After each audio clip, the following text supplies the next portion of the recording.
ב6 לנובמבר 2023 הייתי בריק מאוד מאוד גדול.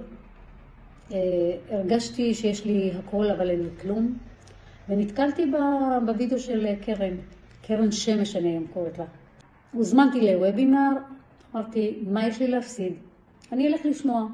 שמעתי, שעתיים הוובינר היה, ופשוט הייתי מרותקת, ולא האמנתי על עצמי שאני יכולה שעתיים לשבת ולשמוע אישה שמדברת.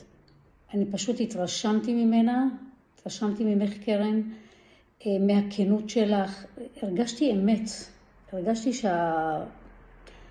הרגשתי אמת, ואמרתי לעצמי, אני נרשמתי למחרת, נכנסתי לתוכנית וגיליתי שיש כאן עבודה אקטיבית. ואז קרן דיברה איתי, ועוד פעם, האמת בפנים שלה, במה הרגשתי כנות.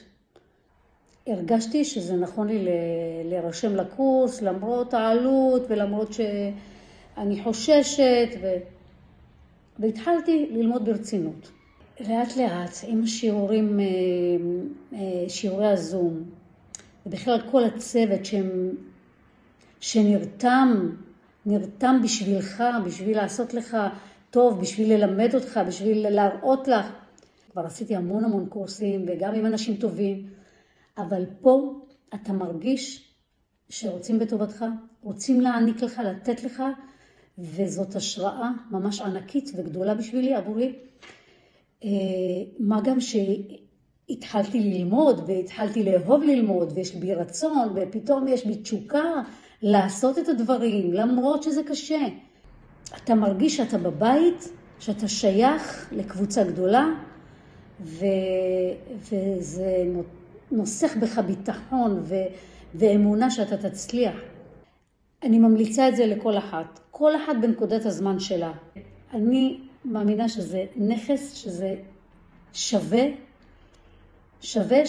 לנסות, ואני ממש ממליצה להצטרף וליהנות מהדבר הזה.